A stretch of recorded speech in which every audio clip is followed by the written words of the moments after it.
మనం భారతదేశంలో ఇదేం జరుగుతుంది, ఎందుకంటే దీని కనెక్షన్ అంతా తర్వాత తిరిగి మన దేశానికి వస్తుంది. మన దేశంలో మన దేశం వ్యతిరేకంగా మొన్న నార్వేలో జరిగిన ఇన్సిడెంట్, ఆమెను ఇంటర్వ్యూ చేశారు. నేను I saw an interview on NDTV I think. ఆమెను అడిగారు, మీరు ఎన్ని పుస్తకాలు చదివారు ఇండియా గురించి అంటే, ఆమె అని చెప్పి ఒక 2 నిమిషాలు మాట్లాడిన తర్వాత, లేదు ఏం చదవలేదు. మీరు ఇండియాకి వచ్చారంటే రాలేదు.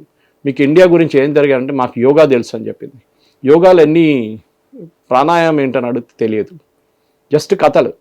The last article she published was 8 months ago. ఆమెను అడిగారు, మీరు అక్రెడిటెడ్ జర్నలిస్ట్ అంటే, కాదు ఆమె పొలిటికల్ కామెంటేటర్ అంట. అంటే రోడ్డు మీద తిరిగేటోడు అందరు పొలిటికల్ కామెంటేటరే. Okay, so this is what is happening. కానీ మన దగ్గర ఉన్న పబ్లికేషన్స్ ఏం చేశారు, ఆమెను ఎక్కడో తీసుకెళ్ళి రాహుల్ గాంధీ కానీ కాంగ్రెస్ ఈకో సిస్టంలో చాలామంది ఆమెను ఫాలో చేయడం మొదలుపెట్టారు. ట్విట్టర్లో 500 మంది ఫాలోవర్స్ ఉన్న సడన్గా 30,000 మంది అయిపోయారు. సడన్గా బ్లూటిక్ వచ్చేసింది. బ్లూటిక్ డబ్బులు ఎవరు ఇచ్చారో తెలియదు. Now she's cot.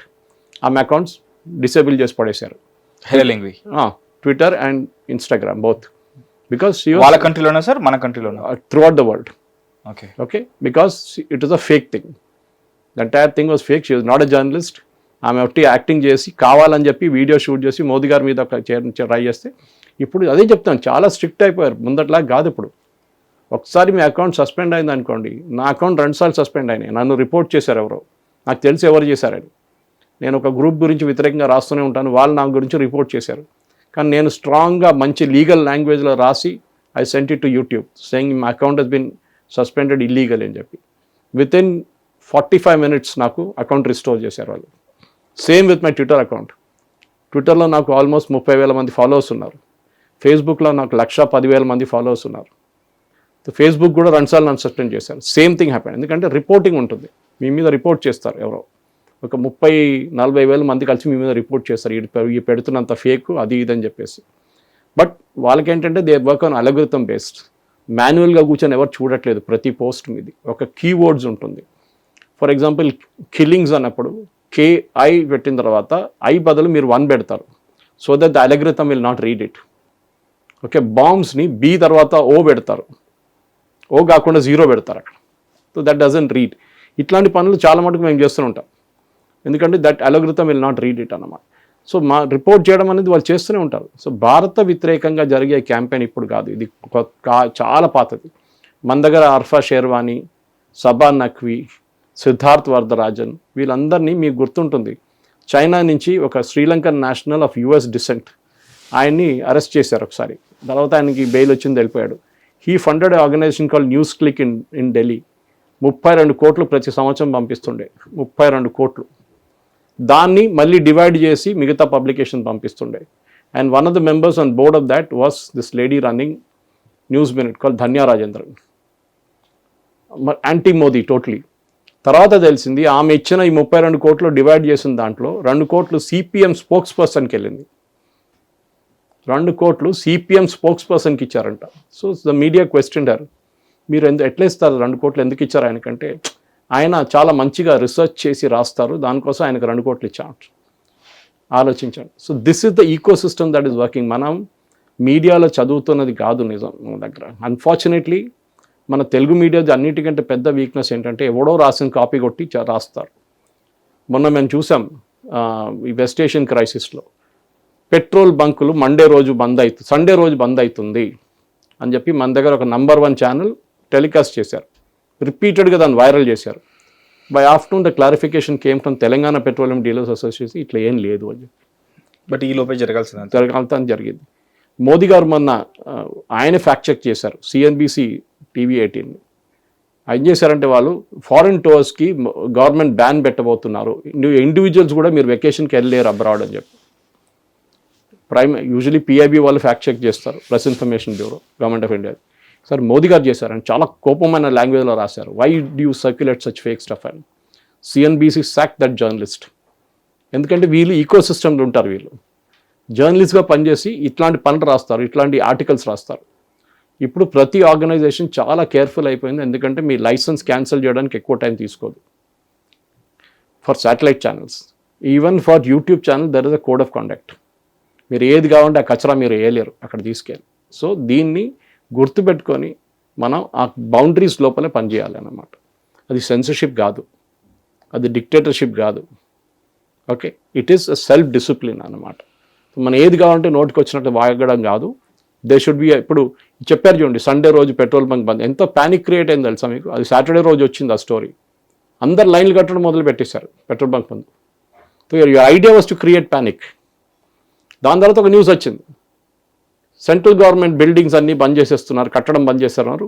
కొత్త సెక్రటేరియట్లు అక్కడ ఢిల్లీలో చాలా భవన్స్ కడుతున్నారు కొత్తది గవర్నమెంట్.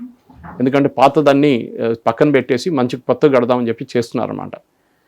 అది ఆపేశారు. నీతి ఆయోగ్ చెప్పారు, ఇప్పుడు మోదీ గారు చెప్పిన దాని ప్రకారం we are closing it, we are not doing any more construction అని.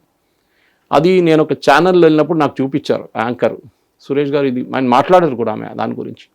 ఇట్లా చేస్తున్నారంటే నేను చెప్పి ఇది అబద్ధం అని చెప్పాను. నాకు తెలియదు కూడా అప్పుడు అబద్ధం అని, కానీ ఐ కుడ్ గెస్ ఇట్. అది చూడంగా నేను చెప్పి ఇదంతా fake, government will never do this. ఎప్పుడైనా నోటిఫికేషన్ వస్తే నీతి ఆయోగ్ నుంచి రావాలి. మీరు నీతి ఆయోగ్ మీరు చెప్పినప్పుడే నేను గూగుల్ చేశాను నీతి ఆయోగ్ది.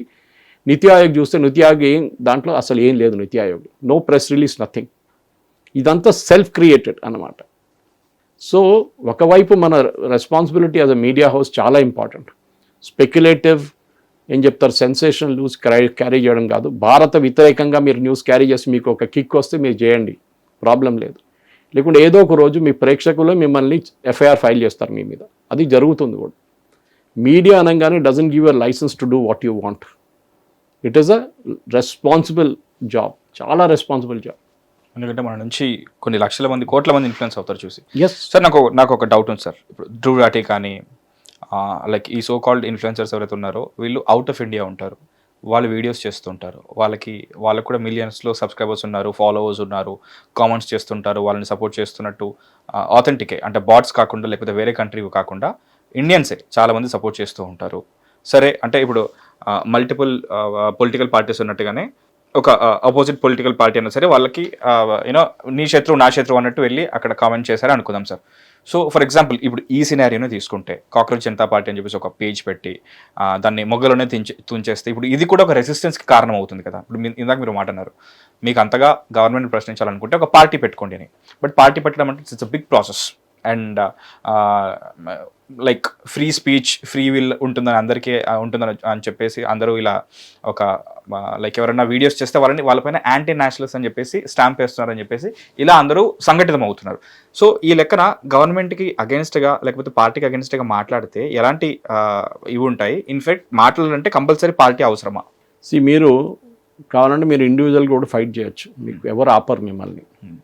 మీరు ఒక గ్రూప్గా వచ్చి అది కూడా ప్రొటెస్ట్ చేయొచ్చు, మీరు ఒక ఎన్జిఓ స్టార్ట్ చేయొచ్చు, ఏదైనా చేయొచ్చు. ఇప్పుడు ఈ నార్వేజియన్ జర్నలిస్ట్ కూడా ఇండియా ప్రెస్ ఫ్రీడమ్ ఇండెక్స్ గురించి మాట్లాడింది. ఎవరు తయారు చేశారు press freedom index? It is an organisation called reporters without boundaries. అదొక ఎన్జిఓ. వాళ్ళ ఫండింగ్ ఎవరి దగ్గర నుంచి వచ్చిన వాళ్ళు డిస్క్లోజ్ చేయట్లేదు. మిగతా కంట్రీస్ అన్ని కూడా సమ్మతించారా సార్? లైక్ ఏదైతే మీకు మంచి ర్యాంకింగ్ ఇస్తే ఎవరు సపోర్ట్ చేయడు? నార్వే నంబర్ 1 రావడం ఏంటి? బ్రిటన్ ఎక్కడ టాప్ ర్యాంకింగ్ రావడం ఏంటి? బ్రిటన్లో last year 11,000 people were sent to jail for social media post. 11,000 మందిని జైలు పంపించారు పోయిన సంవత్సరం బ్రిటన్లో. And Britain is among the top 10 or 15. ఎట్లా వచ్చారు? టాప్ 1 ఉన్నాను, టాప్ 5 లో ఉన్నారు. 1 is Norway. ఆబ్వియస్లీ. సో ఈ ఎన్జిఓ రేపు నేను కూడా ఒకటి స్టార్ట్ చేస్తాను ఒకటి. ఓకే, ప్రెస్ ఫ్రీడమ్ ఇండెక్స్ అని. What is the rule? మన దగ్గర ఫర్ ఎగ్జాంపుల్ మీ మీద ఒక ఫేక్ అలిగేషన్ చేస్తే మీరు పోలీస్ స్టేషన్కి వెళ్ళి ఎఫ్ఐఆర్ రిజిస్టర్ చేసుకోవచ్చు. ఎవరు అంటున్నారు? Who is talking about press freedom here? దాని లాజిక్ ఏంటి? మన దగ్గర ఒక కాన్స్టిట్యూషన్ ఉంది. ఓకే, మనకన్నా బెటర్ పాకిస్తానా? నాకు అర్థం కాదు. మనకన్నా బెటర్ ఇరానా? ఇది ఎక్కడ లాజిక్ ఇది? లక్కలీ చైనా మన వెనక ఉన్నారు కొంచెం. China is not as much as SBR. ఇప్పుడు అది కూడా వాళ్ళు ఇస్తుండే. నార్త్ కొరియా కూడా మనకన్నా ముందు పెట్టేస్తుండే ప్రెస్. ఇదంతా ఒక భారతదేశం వ్యతిరేకంగా ఒక story. I'm not saying Modi గురించి మీరు మాట్లాడకూడదు. మోదీ గారు ఎందుకు ప్రెస్ కాన్ఫరెన్స్ చేయాలి? ఆయన ఇక్కడ కాన్స్టిట్యూషన్ రాసి పెట్టారు ప్రెస్ కాన్ఫరెన్స్ చేయాలని. ఆయన ఎట్లా కమ్యూనికేట్ చేస్తారో ఆయన కమ్యూనికేట్ చేసుకుంటారు. మన్ కీ బాత్ ఉండొచ్చు, ట్విట్టర్ ఉండొచ్చు, ఫేస్బుక్ ఉండొచ్చు, ఆయన ఇన్స్టాగ్రామ్ వీడియోస్ ఉండొచ్చు. ఎంత పాపులర్ అదంతా. So he will speak. Vande Bharat inauguration పోయినప్పుడు పిల్లలతో మాట్లాడతారు. ఒక కార్పొరేట్ ఫంక్షన్కి వెళ్ళినప్పుడు అక్కడ కార్పొరేట్స్తో మాట్లాడతారు. స్టార్టప్కి వెళ్ళినప్పుడు స్టార్టప్స్తో మాట్లాడతారు. He will speak to everybody. My nephew was there recently అని ఒక స్టార్టప్ దాంట్లో. ఈజ్ ఫ్రమ్ ఐఐటి మద్రాస్ నుంచి పాస్ అవుట్ అయ్యాడు. ఈజ్ ఓన్ స్టార్టప్ ఉంది చిప్ డిజైన్లో. 2 నిమిషాలు మాట్లాడారు మొన్న వెళ్ళినప్పుడు, ఒక ఢిల్లీలో జరిగిన ఒక ఈవెంట్లో 2 minutes ఈ స్పోక్ టు హిమ్. ఆ చిప్ తీసి చూసి చేతిలో పట్టుకొని ఈ spoke to him saying 2 minutes ఒక ప్రధానమంత్రి మీద మాట్లాడడం అంటే ఇట్ ఇస్ లైక్ హెవెన్. కానీ మీరు మోదీ గారి గురించి ఏం చెప్తారు? ఇప్పుడు వెస్ట్ బెంగాల్ ఎలక్షన్ రాగానే ఒక స్టోరీ మొదలైంది, ముస్లిమ్స్ని అంతా తీసేశారు ఓటర్ లిస్ట్ నుంచి అని. సుప్రీంకోర్టు చెప్పారు ఇంతమంది చనిపోయారు, ఇంతమంది మైగ్రేట్ అయిపోయారు, ఇంతమంది అని సుప్రీంకోర్టులో కేసు వేశారు. సుప్రీంకోర్టు ఏమన్నారు? Yes you file a counter అన్నారు.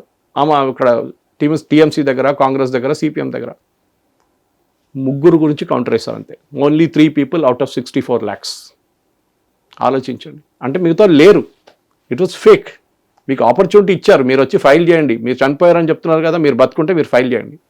మమతా బెనర్జీ 12 మందిని తీసుకొచ్చారు, ప్రశాంత్ భూషణ్ అదే వాళ్ళని సుప్రీంకోర్టులో తీసుకొచ్చారు. Supreme court sir okay file and affidavit, ఒక్క అఫిడవిట్ ఫైల్ చేయలేదు. Because you got cot, you will get caught. So ఆరోపణ చేయడం చాలా ఈజీ. నేను కూడా ఇక్కడ కూర్చొని 10 మంది మీద ఆరోపణలు చేస్తాను, కానీ దాని కాన్సిక్వెన్సెస్ నా మీద ఉంటుంది, అది నేను మర్చిపోకూడదు. నా మీద ఒక ఎఫ్ఐఆర్, నా మీద కంప్లైంట్ వేస్తే నేను దాని వెంట తిరగాల్సి వస్తుంది మళ్ళీ. సో ఫ్రీడమ్ ఆఫ్ ప్రెస్ అనేది చాలా మట్టుకు ఒక థిన్ లైన్ ఉంది. మీరు ఆరోపణ చేయడంలో, మీ మీద కేసు వేయడంలో కూడా. మీకు గుర్తుంటుంది హర్దీప్ సింగ్ పూరి వారి వైఫ్ మీద ఒక ఆరోపణ చేశారు ఒక జర్నలిస్ట్, ఆమె అది చేసింది ఇది చేసింది అని చెప్పి చాలా మటుకు. ఆమె కేసు వేసింది. కేసు వేసిన తర్వాత ఏమైంది? ఆమె గెలిచింది కేసు. ఆ పోస్టులు తీయమన్నారు, and that guy was asked to pay damages. ఆలోచించండి, మీరు ఏది లేనిపోయిన ఆరోపణలు చేయడం చాలా easy. You should have the guts to back it up. అప్పుడు మీరు ఏడవకూడదు, అరే నా మీద కేసు వేశారు, press freedom. No press freedom, you have misused your press freedom. Okay, ఎందుకంటే ఒకరోజు మీరు కూడా అటువైపు ఉంటారు, మీ మీద ఒకటి ఆరోపణ చేస్తున్నప్పుడు అప్పుడు మీకు అర్థమవుతుంది ఎట్లా ఉండాలి. మీకు మొయినాబాద్ కేసు గుర్తుంటుంది. మీరు అక్కడ ఫస్ట్ అన్నారు 5 కోట్లు పట్టుకున్నారు, 50 కోట్లు అన్నారు, తర్వాత 5 కోట్లు అయినాయి బీఆర్ఎస్ టైంలో, మీకు గుర్తుంటుంది. ఎమ్మెల్యేలు కొనుక్కుంటున్నారని చెప్పి, దాని తర్వాత 50 లక్షలు అయింది, దాని తర్వాత 5 లక్షలు అయింది, దాని తర్వాత డబ్బులే కనిపించట్లేదు అన్నారు.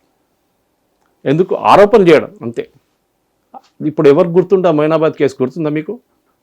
ఆరోపణలు ఎవరు, దాంట్లో అక్యూజ్డ్ ఎవరు, ఎవరు ఎమ్మెల్యేస్ ఇన్వాల్వ్ ఉన్నారు, ఏం తెలియదు. ఇప్పుడు ఎవరికి గుర్తు కూడా లేదు. ఇప్పుడు రేవంత్ రెడ్డి గారి క్యాష్ ఫార్వర్డ్ స్కామ్ ఒకటి ఉండే, మీకు గుర్తుంటుంది అది కూడా. Who knows today about that case? Nobody nose. ఆరోపణ చేశారు, maybe there was a element of truth in it, God knows, ఉండొచ్చు లేకుండొచ్చు. రిమాండ్ కూడా తీసుకెళ్లారు కదా. అదే కదా. సో అట్లాంటి పరిస్థితుల్లో మీరు ఆరోపణ చేయడం చాలా ఈజీ. మోదీ గారి మీద, మోదీ గారు మణిపూర్కి వెళ్ళట్లేదు, ఎందుకు మోదీ గారు వెళ్ళి మణిపూర్లో కూర్చోవాలన్నా? ఇప్పుడు జరుగుతున్న గొడవ ఎవరు నడిమిట్లో? హిందూ క్రిస్టియన్సా? కాదు కదా. అక్కడ జరుగుతుంది ఇప్పుడు కుకీ నాగాస్ నడిమిట్లో. It is nothing Hindu Christian నా. కానీ లాజిక్ మార్చట్లేదు, అక్కడ మార్చట్లేదు.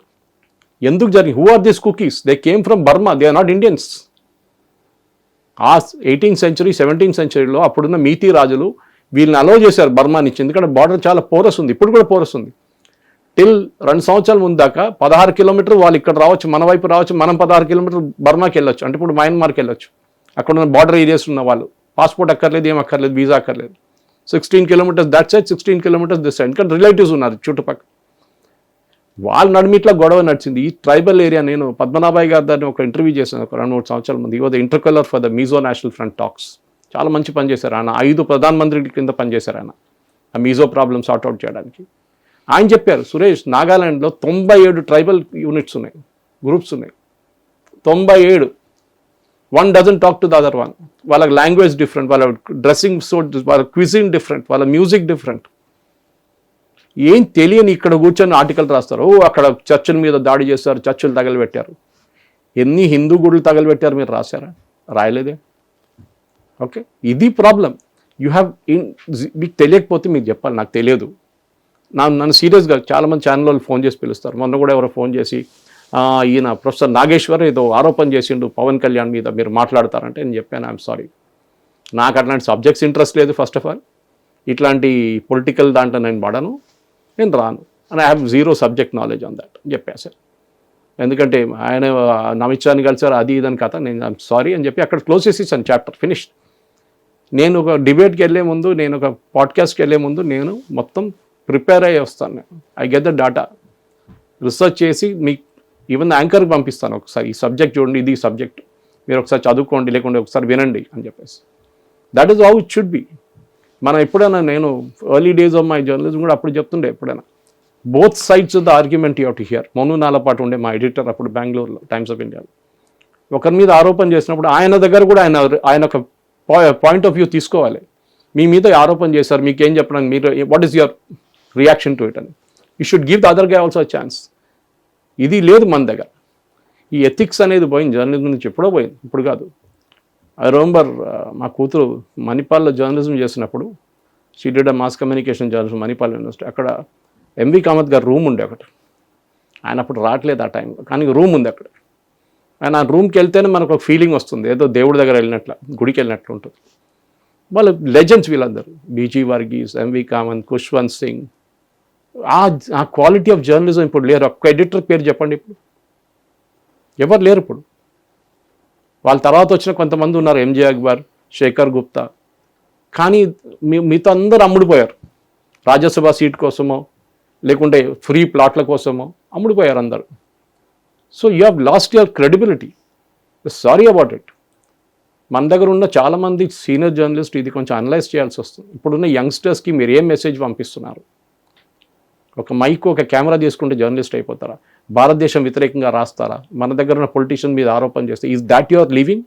మీరు దానికోసం బతుకుతున్నారా? ఆ వ్యూస్తో బతుకుతున్నారా మీరు ప్రేక్షకులకి ఒక ఇన్ఫర్మేషన్ ఇచ్చి, ఇప్పుడు నేను ఎంతోమందిని కలుస్తుంటాను మహేష్, మన డైలీ బేసిస్. ఏ హోటల్కి వెళ్ళినా కానీ, ఏ రెస్టారెంట్కి వెళ్ళినా కానీ, ఏ సినిమా థియేటర్కి, ఏ మాల్కి వెళ్ళినా కానీ ఒక 10 మంది వస్తారు. సురేష్ గారు మీ వీడియో చూస్తానండి సార్, చాలా బాగుంది sir, I get lot of information from you. That is enough, that is my kick. నేను 10 మందికి ఇన్ఫ్లుయెన్స్ చేయగలితే, నేను 10 మందికి కొంచెం ఇన్ఫర్మేషన్ ఇవ్వగలితే చాలు నాకు. What is Cuban missile? ఇప్పుడు క్రైసిస్ నడుస్తుంది క్యూబాలో, ఏం నడుస్తుందని, because I'm doing 2 shows today. So దాంట్లో వాళ్ళకి అర్థమైపోతుంది, ఓకే దిస్ ఇస్ క్యూబన్, ఇది ఒక క్యూబన్ మిసైల్ క్రైసిస్ ఒకటి ఉండే జాన్ ఎఫ్ కెనడీ టైంలో. దాని తర్వాత ఏం జరిగింది, ఇప్పుడు రష్యా అండ్ యుఎస్ నడిమిట్లో ఒక missile nuclear war almost start అయింది. ఇది ప్రేక్షకులకు తెలియాలి. అది కాకుండా ఏదో ఒక షోలో వచ్చి రాత్రి 8 నుంచి 9, 7 నుంచి 8, 9 నుంచి 10 ఆ షోలు ఉండే చూడండి, కుక్కల్లా కొట్టుకుంటారు. ఎప్పటికీ అర్థం కాదు. అది అర్ణబ్ గోస్వామి షో ఉండొచ్చు, మన local Telugu news channel show ఉండొచ్చు. ఎవరికి సబ్జెక్ట్ నాలెడ్జ్ లేదు. ఈ స్పోక్స్ పర్సన్ వాన్ తిడతాడు, ఆ స్పోక్స్ పర్సన్ వీని తిడతారు, ముగ్గురు తిట్టుకుంటారు. చూసేవానికి అవి అర్థం కూడా కాదు. సో నేను ఎందుకు చెప్తున్నా ఇదంతా అంటే, బికాస్ భారతదేశం వ్యతిరేకంగా వాళ్ళ క్యాంపెయిన్ నడిపిస్తున్నప్పుడు ఇక్కడ కూర్చొని చప్పట్లు కొట్టడం కాదు. Because you don't like Modi, fine, no problem. అందరు మోదీని సపోర్ట్ చేయాలని చెప్పట్లేదు. కానీ ఆమె ఏం చెప్పింది అడగండి.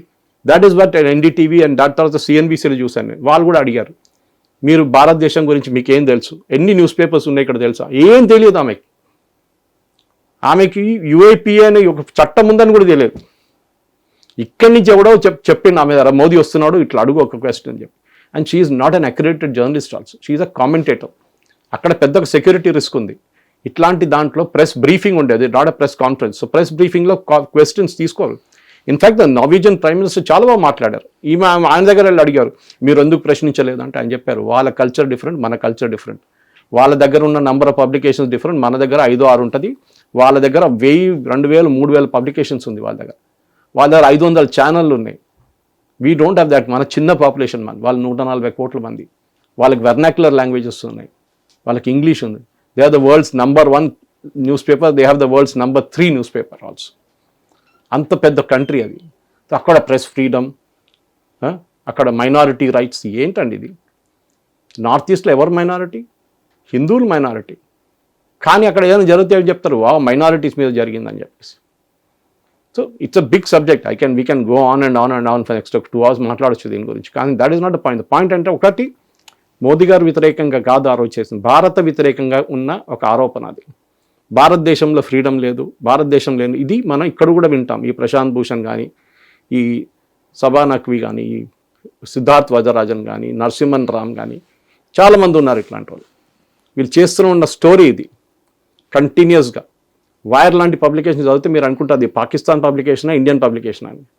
ఇండియన్ ఆర్మీని తిట్టడము, ఇండియాకి మిసైల్స్ లేవు, India is a failure, operation సింధూర్లో ఫెయిల్ అయింది, ఇదంతా వీళ్ళ స్టోరీ. ఆలోచించి పాకిస్తాన్లో కూడా అంత రాయరు, ఎందుకంటే వాళ్ళకు they are funded by people first. China officially చెప్పారు, మేము ప్రతి దేశంలో 20 నుంచి 30 నుంచి 40 జర్నలిస్టును మేము స్పాన్సర్ చేస్తాం. We have no qualms in admitting it.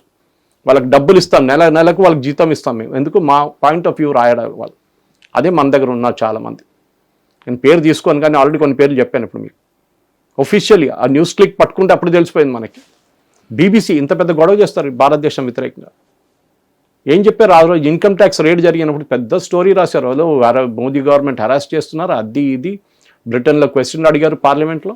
లాస్ట్లో ఏమైంది? ది అడ్మిటెడ్ ఎస్ మేము ఇన్కమ్ ట్యాక్స్ కట్టలేదు, తప్పు చేసాం, సారీ మేము ఫైన్ కట్టేసి వెళ్ళిపోతాం. ఫైన్ కట్టారు, వెళ్ళిపోయారు. ఇది Al Jazeera sponsored by Qatar. ఆడు చూస్తే ముస్లిమ్స్ని తీసేశారు, బంగ్లాదేశ్ని ఉంచారు, బెంగాల్లో దానికోసం బీజేపీ గెలిచారు. ఐ ఛాలెంజ్ ఎనీబడి, ఎవడన్నా రాని, నాకు ఒక 4 days నోటీస్ ఇవ్వండి, ప్రతి కాన్స్టిట్యున్సీ బై కాన్స్టిట్యున్సీకి తీసుకెళ్తాను నేను, చూపిస్తాను ఎట్లా ఎన్ని డిలీట్ అయినా ఎంతమంది కలిచారో ఎన్ని ఓట్లతో కలిచారో చూపిస్తాను మీకు. కానీ ఎవరు రారు దానికి. జనరల్ కామెంట్ కొట్టేస్తాడు ముస్లిమ్స్ని తీసేశారు. అరే 66% of those were removed from the rolls. 92 లక్షల మందిలో 66% మంది హిందువులు తీసేశారు, మిగతాది ముస్లిమ్స్. అప్పుడు 66% హిందువులు తీసేసినప్పుడు బీజేపీ ఏడవాలి కదా. And most of them by from the Matua community, Bangladesh నుంచి వచ్చిన వాళ్ళు ఎప్పుడో 60s నుంచి రావడం మొదలుపెట్టారు. వాళ్ళకి ఇప్పుడు సిటిజన్షిప్ ఇస్తున్నారు, వాళ్ళకి ఇవ్వలేదు ఇన్ని రోజులు, దానికోసం వాళ్ళు రోల్స్లో లేరు. వాళ్ళు సిఏ వచ్చిన తర్వాతనే వాళ్ళకి ఒక హోప్ ఉంది, వాళ్ళు సిటిజన్షిప్ ఇస్తారని చెప్పేసి.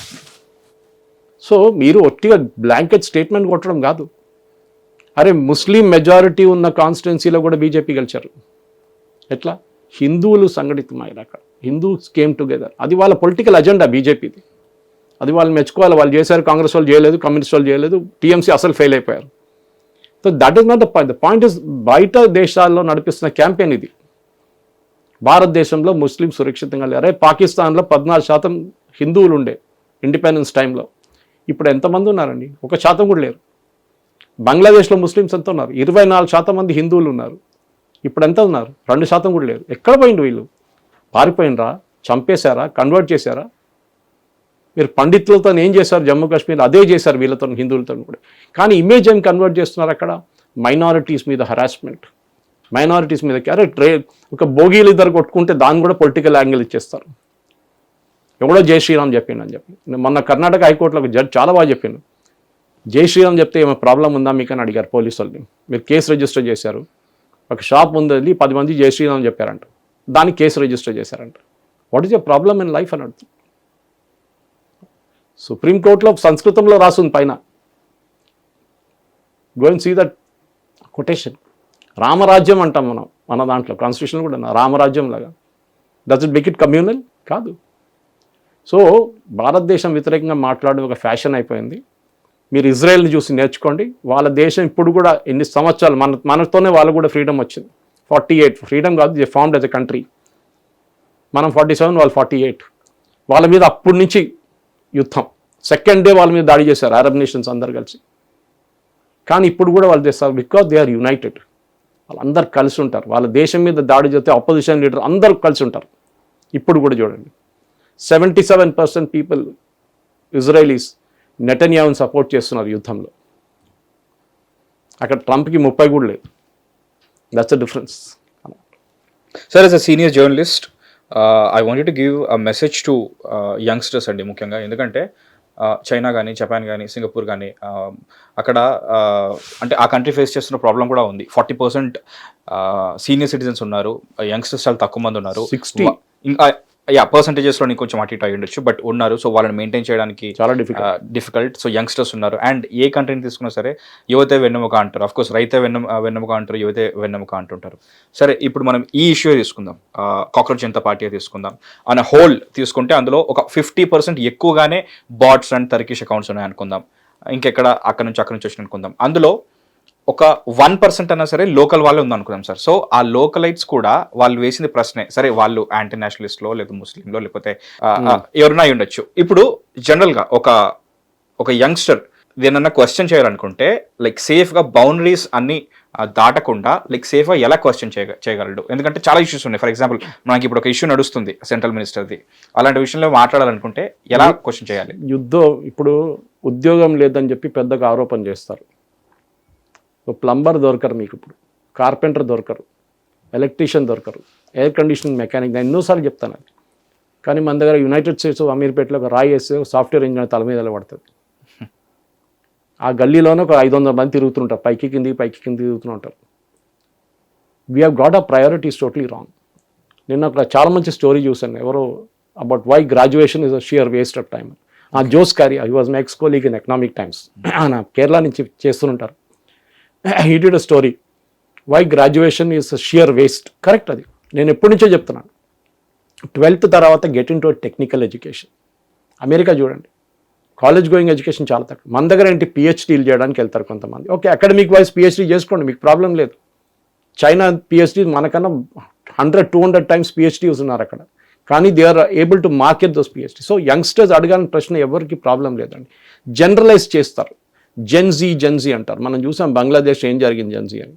శ్రీలంకలో అరెస్ట్ చేసి జైల్లో పడి ఉన్నారు అందరు ఇప్పుడు. ఎందుకంటే వాళ్ళకి డబ్బులు ఇచ్చి చేపించారు. ₹1000 డిమానిటైజ్ చేసే ముందు మీకు గుర్తుంటుంది, ఆ డిమానిటైజేషన్ జరిగిన టైంలో ఏం జరిగింది, పాకిస్తాన్ వాళ్ళు జమ్మూ కాశ్మీర్లో ఫేక్ నోట్స్ పంపిస్తుండే. దాంతోనే అక్కడ రాళ్ళు విసరడం అనేది చాలా పెద్ద బిజినెస్ అయిపోయింది. ప్రతి దానికి ఆర్మీ రేడ్ నడిస్తే వాళ్ళ మీద రాళ్ళు కొడతారు, ఫ్రైడే ప్రేయర్స్ కాగానే రాళ్ళు కొడతారు పోలీసు వాళ్ళ మీద. ఇప్పుడు డిమానిటైజేషన్ ఏ రోజు జరిగిందో ఆ రోజు నుంచి ఈ బిజినెస్ బంద్ అయిపోయింది కంప్లీట్గా. సో యంగ్స్టర్స్, ఎస్, నేను ఇప్పుడు కూడా అడుగుతాను చాలామంది, నేను కాలేజెస్కి వెళ్తాను, మాట్లాడతాను, అక్కడే చెప్తాను. వెళ్ళంగానే మా ఫస్ట్ స్టేట్మెంట్ నాది ఏంటంటే, మేము ఒక్కడికి కూడా ఉద్యోగం రాదని చెప్తాను. They will not get, because ఏం చేస్తున్నారంటే ఇంజనీరింగ్ చేస్తారంటే. ఎందుకు చేస్తారంటే తెలియదు. మా పని మంచి ఉండేది, దీనికన్నా ముందున్న పని మంచి, వాళ్ళ కొడుకు ఇట్లా ఒకరోజు 12th పాస్ అయిన ఆధార్కి వచ్చిండు మిఠాయి డబ్బా తీసుకొని. ఏం చేస్తారంటే ఇంజనీరింగ్ చేస్తా సార్ అని. నీలాంటి వాళ్ళు లక్షల మంది తిరుగుతున్నారు రోడ్ల మీద, నువ్వేం చేస్తావు ఇంజనీరింగ్? రాజశేఖర రెడ్డి సార్ చెప్పిండు ఫీజు రీఎంబర్స్ చేస్తా అని చెప్పిండు. ఆలోచించండి, ఇంజనీరింగ్ చేసే కాదు, ఫీజు రీఎంబర్స్మెంట్ వస్తుందంటే దానికోసం చేస్తారంట. సో మన దగ్గర ఉన్న youngsters, yes, we have a problem of employability. మనకు యంగ్స్టర్స్ ఏ కంపెనీ దగ్గర అడగండి, మాకు కావాల్సిన టాలెంట్ మాకు దొరకట్లేదు అంటున్నారు వాళ్ళు. That is the problem. వీళ్ళని తీసుకొని బెంచ్లో కూర్చోబెట్టి ట్రైనింగ్ ఇవ్వాల్సి వస్తుంది, because engineering colleges are not able to give the correct kind of course. Industry కావాల్సింది ఇది, ఇంజనీరింగ్ కాలేజెస్ ఇక్కడ. I'm just giving an example. ఈ నడిమిట్లో ఉన్నది United States of Ameerpet fulfil చేస్తున్నారు. ఫుల్ స్టాక్ కానీ, పైథాన్ కానీ, DBA కానీ ఏదైనా వాళ్ళు నేర్పిస్తున్నారు. కొత్తగా AI, మిషన్ లెర్నింగ్ కానీ, LMS మోడల్ కానీ, ఇదంతా వాళ్ళు నేర్పిస్తున్నారు. This should have been done by the colleges. ఇది ప్రాబ్లం. నేను ఒక ఇంజనీరింగ్ గురించే మాట్లాడుతాను, మీకు ఇంకా చాలా ఉన్నాయి అట్లాంటిది, where we are totally failed, our academics are failed. దాని తర్వాత ఏమంటారు, ఉద్యోగం లేదు. ఒక పోస్ట్, ప్యూన్ పోస్ట్ వస్తే ఒక 50 మంది PhD వాళ్ళు కూడా అప్లై చేసిండ్రు. ఎందుకు చేయడు? చేస్తారు వాళ్ళు. ఎందుకు? వాడికి గవర్నమెంట్ ఉద్యోగం కావాలి. గవర్నమెంట్ ఉద్యోగం ఏంటి? పని చేయక్కర్లేదు, మీకు శాలరీ వస్తుంది ఎట్లయినా. దానికోసం ప్రైవేట్ సెక్టర్ అది కాదు కదా. If you don't work you're sacked. మీ రిజల్ట్ తీసుకురాకపోతే అంతే సంగతి. I seen that. చాలామంది ఉన్నారు నా ఫ్రెండ్స్ అట్లాంటి వాళ్ళు. ఏడుస్తారు. నేను వాళ్ళతో కూర్చొని అనలైజ్ చేశాను, why you lost a job అని. దెన్ దెక్కేంటునో నాలోనే ఒక లోపం ఉందంటే. ఎప్పుడు చెప్తాను యంగ్స్టర్స్కి, నేను ఒక జాగృతి అని చెప్పి దాంట్లో ఒక లెక్చర్ కూడా ఇచ్చాను, చాలామంది చూసి అన్నారు నా, సురేష్ గారు మీకు చెప్పింది అంతా correct. Make yourself employable. ముందు అంటుండే be a master of one and jack of all కాకూడదని. Now I'm saying be a master of all. At least 10 important subjects నేర్చుకోండి. ఏది ఇండస్ట్రీ ఎప్పుడు డౌన్ అవుతుందో తెలియదు. ఇప్పుడు కోడింగ్ ఇండస్ట్రీ పోయింది కంప్లీట్గా AI వచ్చిన తర్వాత. ఆ కోడింగ్లో ఉన్నవాడు ఏం చేస్తారు? ఇప్పుడు వాడు అదే నేర్చుకున్నాడు జీవితంలో. He has not gone beyond that. Road మీద పరిగెత్తే గుర్రంలాగా, గుర్రం సైడ్లో ఇట్లా బ్లింకర్ పెడతారు, చూసారా మీరు? అది ఎందుకు పెడతారంటే గుర్రం సైడ్లో చూడకూడదు, దానికి సైడ్లో చూస్తే అది అట్లా వెళ్ళిపోతుంది. అది it should only look forward. దానికోసం వాడు బ్లింకర్స్ పెడతాడు సైడ్లో. This is what it is. So మన దగ్గర we have diversified from the topic, we diverted from the topic. మనం మాట్లాడింది ఇండియా గురించి, ఇండియా మీద చేస్తున్న ఆరోపణలు జర్నలిజం గురించి చేసాం. కానీ the end of the day మన యంగ్స్టర్స్కి కాక్రోచ్ పార్టీ కానీ ఆ పార్టీ ఈ పార్టీ, ఇది వారం 10 రోజుల తర్వాత ఎప్పుడు అడగడు కూడా. ఆమ్ ఆద్మీ పార్టీ కూడా ఇట్లానే మొదలైంది. మేము కూడా వెళ్ళాం నెక్లెస్ రోడ్లో అక్కడ ప్రొటెస్ట్ చూడడానికి, ఏ నాజారే అది ఇది అని చెప్పి. ఏమైంది ఇప్పుడు? That entire party is disappeared. So youngsters మనకు నేర్చుకోవాలి. నేను చెప్తాను ఇప్పుడు కూడా మహేష్, మన దగ్గర ఉన్న 99% మంది యంగ్స్టర్స్ రోడ్ మీద వెళ్ళి ప్రొటెస్ట్ చేయరంటే చేయరు. లాతీలు తినరా అంటే తినరు. టియర్ గ్యాస్ కొడతారు పోలీసు వాళ్ళు తీసుకుని. వాళ్ళు ఇంట్లో కూర్చొని, డ్రాయింగ్ రూమ్లో కూర్చొని ఎయిర్ కండిషన్ వేసుకొని అంతా క్రిటిసైజ్ చేస్తారు. ఒక్క పోలీస్ స్టేషన్ చూడలేదు వీళ్ళు జీవితంలో. చూడమని చెప్పండి ఒకసారి, పోలీస్ స్టేషన్కి వెళ్ళమని చెప్పండి, అప్పుడు అర్థమవుతుంది వాళ్ళకి what protest is all about. We have gone through that. Navnirman మూమెంట్లో జయప్రకాష్ నారాయణ గారిది రాజ్బందర్ లాఠీచార్జ్ ఉన్నాం మేము. It was a dream at that time. ఇవాళ ఆయన అంత కొలోసస్ లాంటి ఫిగర్ జయప్రకాష్ నారాయణ. ఈ brought out a huge revolution in India. దాని తర్వాత జనతా పార్టీ వచ్చింది, దాని తర్వాత బీజేపీ వచ్చింది, అన్నీ వచ్చింది. కానీ ఆ టైంలో లాలూ ప్రసాద్ యాదవ్, శరద్ యాదవ్, నితీష్ కుమార్, రామ్ విలాస్ పాస్, వీరందరూ ఆ కాలేజ్ జయప్రకాష్ నారాయణ గారి మూమెంట్ నుంచి వచ్చిన వాళ్ళు వీళ్ళందరూ.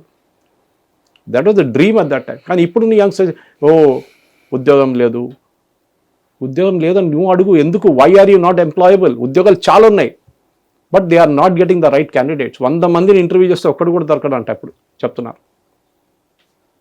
They are not able to get a job because they are not been trained for it properly. బాగుంది sir, thank you sir, thank you so much ఈ ఇష్యూ గురించి క్లియర్గా ఎక్స్ప్లెయిన్ చేసినందుకు. థ్యాంక్ యూ. దీనికి సంబంధించి మీకు ఏమన్నా అభిప్రాయాలు ఉంటే కామెంట్ సెక్షన్లో తెలియజేయండి. Stay tuned to hit TV, this is Mahesh. Hit TV app, ఇందులో short news, live news, entertainment shows, movies, digital magazines తో పాటు మీ జిల్లా వార్తలను కూడా ఫ్రీగా చూడొచ్చు. ఇంకెందుకు ఆలస్యం, వెంటనే హిట్ టీవీ యాప్ ని డౌన్లోడ్ చేసుకుని ఫ్రీగా ఎంటర్టైన్మెంట్ పొందండి. Hit TV app. Hit TV app. Please download Hit TV app. Hit TV యాప్ని ఫ్రీగా డౌన్లోడ్ చేసుకొని ఎంజాయ్ చేయండి. మీకు నచ్చిన ఎంటర్టైన్మెంట్ కోసం హిట్ టీవీ యాప్ ని ఫ్రీగా డౌన్లోడ్ చేసుకుని ఎంజాయ్ చేయండి. హిట్ టీవీ యాప్ని డౌన్లోడ్ చేసుకుని ఆస్వాదించండి, ఆశీర్వదించండి. ఇంతమంది సెలబ్రిటీలు హిట్ టీవీ యాప్ ని డౌన్లోడ్ చేసుకోండి అని చెప్తున్నారంటే ఎంత మంచి యాప్ ఆలోచించండి. అమెరికా అమెరికా అమెరికా అమెరికాలో చదవాలనుకునే వాళ్ళకి విశ్వసనీయమైన పేరు మన శౌర్య కన్సల్టెన్సీ. UK లో 1 year masters, UK లో 1 year masters, 2 years work permit up to 5 years visa. Contact Saurya Consultancy. Contact 89851 89851.